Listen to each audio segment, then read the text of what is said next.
আমনে হয়তো গ্রামের কোনাক গিয়া আমনে হয়তো বিড়ি খাইছেন 18 বছর বয়সে, 20 বছর বয়সে, কথার কথা ডরে বয়ে, কিন্তু এখন ছেলে আপনার সামনেও গাঁজা খাইতে ভয় পাবে।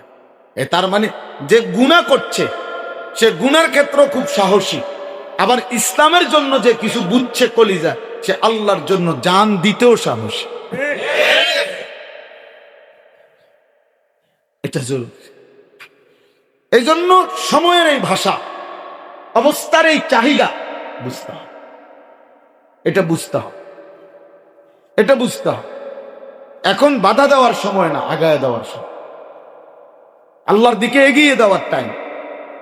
এগিয়ে দেওয়া কাউকে না কাউকে দিয়ে, কিছু না কিছু লোক দিয়ে, কিছু না কিছু যুবক দিয়ে ইনশাআল্লাহ মাহাদির পতাকা উড়বে, ইসলামের পতাকা উড়বেই। কিন্তু চেষ্টা করা উচিত আমার সন্তান যেন সেই কাতারে হয়, আমার চেষ্টা করা উচিত আমার ভাই যেন ওই কাতারে। যে বাহিনী মুমিন হবে, যে বাহিনী আল্লাহর দ্বীন বিজয়ী করবে, কালেমার পতাকা উড়াবে, দিলের মধ্যে আশা থাকা উচিত যে আমার সন্তান, আমার বংশধর যেন হয় সেই দলভুক্ত। এটাই হবে, একদিকে মাহাদি, একদিকে দাজ্জাল। তাহলে প্রত্যেকটা ইমানদারের উচিত এই কথা ভাবা যে আমার বংশধর যেন হয় মাহাদির অনুসারী, মাহাদির অনুসারী, দাজ্জালের অনুসারী না।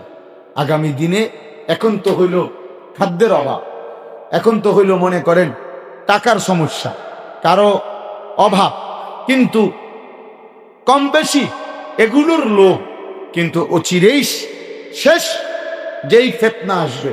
এখন মনে করেন টাকার লোভে, দুনিয়াবি ধান্দায়, টাকা পয়সা উপার্জনের নেশায় মানুষ নামাজ পড়ে না, দোকানদারি করতে করতে টাইম নেয়, অটো চালাইতে চালাইতে টাইম নেয়, কিন্তু কমপক্ষে এতটুকু যে নিজেকে মুসলমান স্বীকার করে, শুক্রবারে আইলে কদ্দুরে আসে, যেমনি হোক জানাজার নামাজে আসে, রোজার চাঁদ উঠলে রোজা রাখে, ঈদ করে, কথার কথায় অনুষ্ঠান সর্বস্ব হলেও কিছু কাজ তো করে। কিন্তু দাজ্জালের ফিতনা যখন শুরু হবে, তো দাজ্জাল এবং তার অনুসারীদের হাতে মানুষ প্রতি সেকেন্ড 40 দিনে পৃথিবীর, আল্লাহর নবী বলছে, কোটি কোটি কোটি মানুষ প্রকাশ্যে কাফের হয়েছে, আর ডাইরেক্ট বলবে আমি এর খোদা মানি। তো এখন তো একজন 10 বছর না 70 বছরের বেনামাজিও আল্লাহরে ছাড়া অন্য কাউরে খোদা মানেন, হেতে নামাজ না পড়ো, কিন্তু হে এটা কইতো না যে আমি ওরে কি মানি, খোদা মানি। কথা বুঝছেন না? আমার এতটুকু এখনো আছে, কিন্তু এটাই থাকবে। এর পরের দাগ আল্লাহ যদি হেফাজত, বুঝেন নাই কথা? এর পরের দাগ, আপনার ছেলে হয়তো দুষ্টামি করে, আপনার ছেলে হয়তো নামাজ পড়ে না, কিন্তু যদি আপনার নাতি, ছেলের ঘরের নাতি, নাতির ঘরের নাতি হয় বেঈমান, তখন তো নামাজ বিষয় না, তার তো ইমানে নাই, তখন কি হবে? সে তো ইমানে নাই তখন। এই জন্য বললাম, নওজোয়ানদের প্রত্যেকটা আয়োজনে, যুবকদের প্রতিটা আয়োজন, এটাই পৃথিবীর ইতিহাস। পাকিস্তানের একজন বিশ্ববিখ্যাত আলেম ছিলেন হযরত মাওলানা মুফতি নিজামউদ্দিন শামজাই রাহমাতুল্লাহ আলাইহি। উনার একটা ঐতিহাসিক কথা আছে যে উনি বলছেন, হে পৃথিবীবাসী, এই পৃথিবীর প্রথম দিন থেকে এই পর্যন্ত পৃথিবীর যেই কোনো লক্ষ্য উদ্দেশ্য, যৌক্তিক হোক অযৌক্তিক হোক, ন্যায় হোক অন্যায় হোক, হক হোক বাতিল হোক, যেই কোনো লক্ষ্য উদ্দেশ্য বাস্তবায়নের জন্য যখনই রক্তের প্রয়োজন হয়েছে, খুনের প্রয়োজন হয়েছে, প্রত্যেক আন্দোলন, প্রত্যেক চিন্তা চেতনা প্রতিষ্ঠিত করার জন্য, ন্যায় হোক অন্যায় হোক, প্রতিবারই খুন যখন লাগছে, রক্ত যখন লাগছে, তো যুবকের রক্তই লাগছে। হিসাব বুঝছে? ইসলামের জন্য হোক আর কুফরের জন্য, দলের জন্য হোক আর ক্ষমতার জন্য হোক, ব্যক্তির জন্য হোক আর পার্টির জন্য হোক, খুন লাগছে যখন, রক্ত লাগবে। এই রক্ত মানে ওই অসুস্থ রোগীর হসপিটালের রক্ত, জমিনের রক্ত। তো প্রতিবারই খুন দিছে কারা? নজর আপনি বলেন রাজনীতির ফিডাফিডি, মারামারি, হল দখল, এলাকা দখল, এরিয়া দখল। হ্যাঁ, আমি এই দিনকার শুনছি ঢাকায় এক জায়গায়, যেখানে নাম বলতেছি না ইচ্ছা করে, উনি বলতেছে হুজুর একটা লোকরে কোপাইয়া একবার টুক মানে শরীরের মধ্যে টুকরা করে ফেলছে, তার মারছে তো মারছে, টুকরা করে ফেলছে। তাই বললাম কেন মারল হুজুর? হুজুর কারণ হইল হে হেগরি লোক, সিদ্ধান্ত হয়েছে তারা মোট এই সিন্ডিকেটের যে 50 জন বা 30 জন, প্রত্যেকে এই এলাকা সর্বোচ্চ 15 কেজি করে গাঁজা বিক্রি করতে পারবে, এটা সিদ্ধান্ত। তারা মিল্লা মুরব্বীরা মশওয়ারা করে একটা কি দিছে, সবাই মিল্লা ফয়সালা দিছে, তে শুধু 16 কেজি বেচছে। এই 1 কেজি বেশি বেচছে, তারে বারবার মানা করছে বাকিরা, তে কথাটা পাত্তা দেয় না, তে বেচবই। এই শুধু এই 1 কেজি গাঁজা বেশি বেচলো কেন? এই জন্য কোবাই মেরে। আপনি বুঝছেন এইসব? মানে এটা হলো তারা মিল্লা সিদ্ধান্ত দিচ্ছে যে 15 কেজি পর্যন্ত বৈধ। বুঝলেন না? আমি বাকি 16 কেজি বেচবি কেন?